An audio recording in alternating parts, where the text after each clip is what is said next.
Bonjour, alors bonjour, bonsoir, tout dépend à l'heure à laquelle vous me regardez. Alors aujourd'hui je suis à l'extérieur, il y a du soleil à 21 degrés.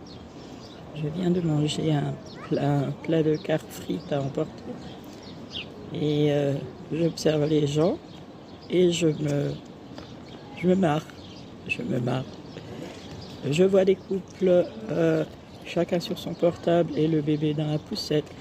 Je vois des personnes qui sont en train de s'emmitoufler avec des vêtements comme si, je sais pas, il faisait moins 20 degrés, etc. Je vois aussi des couples dont la femme est tout le temps en train de chercher quelque chose et puis le monsieur ne bouge pas alors qu'ils ont un enfant, au lieu de faire des tours de rôle et que chacun un petit peu se sente concerné. Quand on est parent, on est obligé aussi de mettre la main à la pâte dans tous les sens du terme et pas que ce soit toujours le même qui fasse les efforts.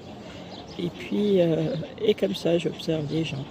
D'autre part, j'ai vu une personne d'un certain âge qui marchait difficilement avec des béquilles et comme j'ai passé par là, je sais ce que c'est. Elle marchait comme sur des œufs. Elle était avec son petit-fils et avec son fils. Et puis, pendant que le fils cherchait le repas pour chacun, bon, le petit-fils accompagnait sa mamie, était à table avec elle. Et puis après, bon, le fils a attendu très longtemps pour son repas, qui n'était pas celui du jour. Mais au bout d'un moment, je l'ai vu excéder, se lever et dire « Bon, allez, on s'en va ». Et puis la mamie, qui était assise sur une chaise, avait du mal à se relever, parce qu'il n'y a pas d'accoudoir, donc je la comprends très bien, puisque quand on marche difficilement avec des béquilles, tout est compliqué. Et puis lui, il voulait absolument partir, donc je sais pas, il était nerveux, il était énervé. Je ne sais pas qu'est-ce qu'il avait contrarié, mais en tout cas, il n'était pas très cool, quoi. Alors que la vie, c'est d'être zen et de profiter de l'instant présent, puisqu'il y a du beau temps, se détendre, de se ressourcer. Il y a les oiseaux, il y a la nature, il y a le soleil. Et puis cet homme, bon, bah, était un petit peu nerveux, pour pas dire plus. Donc voilà, je...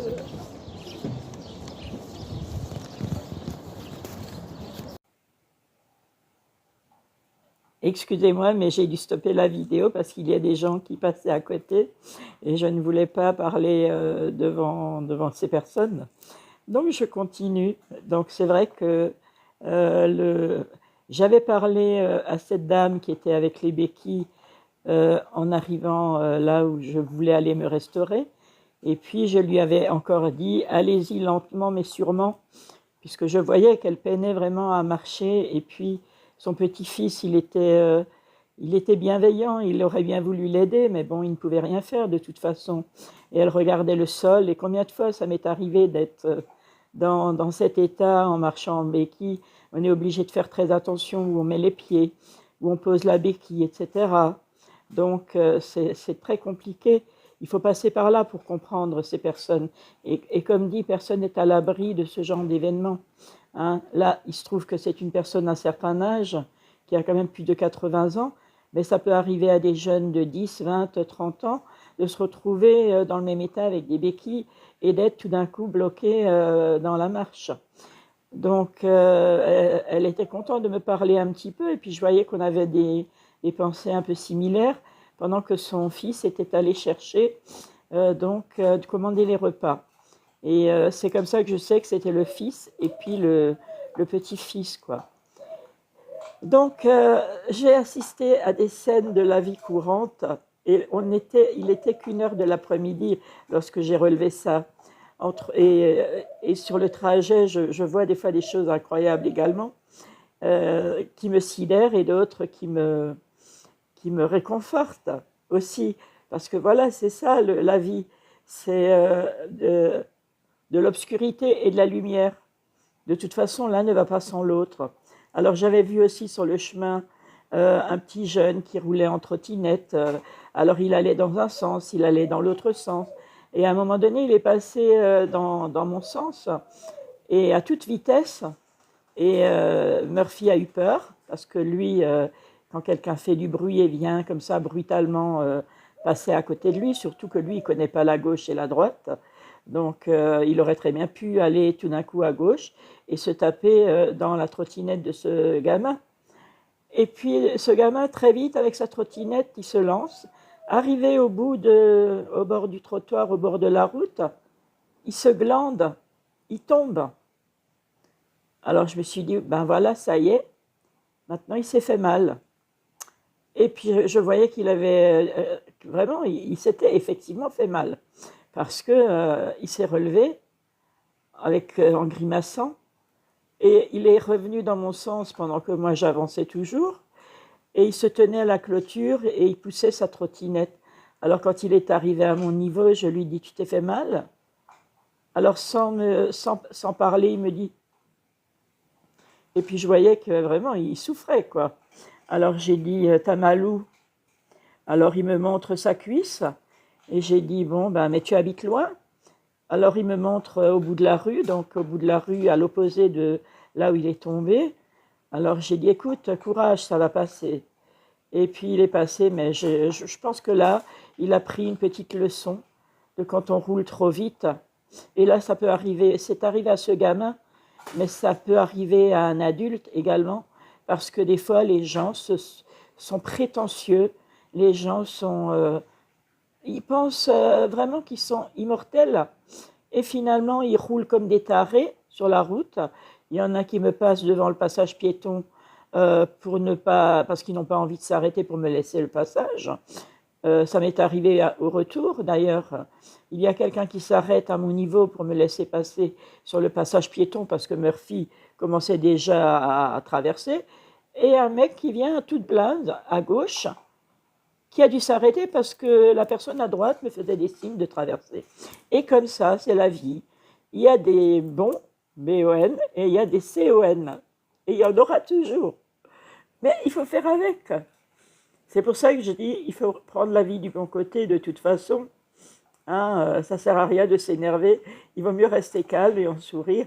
Mais sachez qu'il y a toujours une justice quelque part. Et on a tous à apprendre des leçons dans la vie et à n'importe quel âge. Moi, j'en ai appris des leçons, il ne faut pas croire. Et d'autres en apprendront encore et j'en apprendrai encore peut-être. Mais chacun passe par là. Et voilà, on est dans l'école de la vie avec ses bons côtés, ses moins bons côtés. Alors, la meilleure des choses à faire, c'est d'accepter ces choses et puis de se relever et puis voilà, retenir quelque chose qu'il fallait retenir.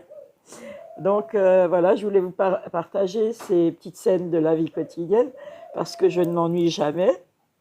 Je n'avais pas prévu d'aller manger sur place là-bas, puisque je sors de chez moi, je ne sais jamais ce que je fais. Et puis j'improvise en arrivant quelque part. Et c'est comme ça que j'organise mes journées, sauf lorsque j'ai des rendez-vous. Je reçois des coups de fil. Les personnes que je ne connais pas, je ne réponds pas. Ou alors si je suis à l'extérieur, de toute façon, je ne parle pas au téléphone. Hein. Les personnes qui ont un message à me laisser, il y a un répondeur. J'estime que s'il n'y a pas de message sur le répondeur, eh bien, ce n'est pas important. Donc, celui qui veut me joindre, il sait où me trouver. Et puis, ceux qui ne veulent pas, eh ben, tant pis pour eux. Moi, je n'ai rien perdu, moi, je continue. Et puis, je souris à la vie pour que la vie me sourie. Je vous souhaite une bonne journée, une bonne soirée. Prenez soin de vous. J'espère que cette vidéo vous aura fait sourire un peu et vous inspirera. En tout cas, c'était le but parce que moi, j'ai eu des bons moments de discussion avec des personnes que je connaissais déjà. Après, il y a des personnes qui sont un petit peu comme des sangsues et qui viennent se coller à vous et qui finalement, bon, ben voilà, il faut rester dans la bienveillance quand même. Donc, on essaie de faire au mieux. Et que Dieu vous bénisse et vous garde. Je vous aime, je vous embrasse. Prenez soin de vous d'abord et soyez égoïste un petit peu parce que vous êtes la personne la plus importante.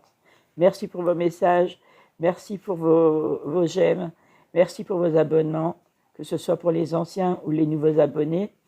Et voilà, on a toujours quelque chose à partager ensemble. Alors autant partager le meilleur puisque le pire, de toute façon, viendra de toute façon.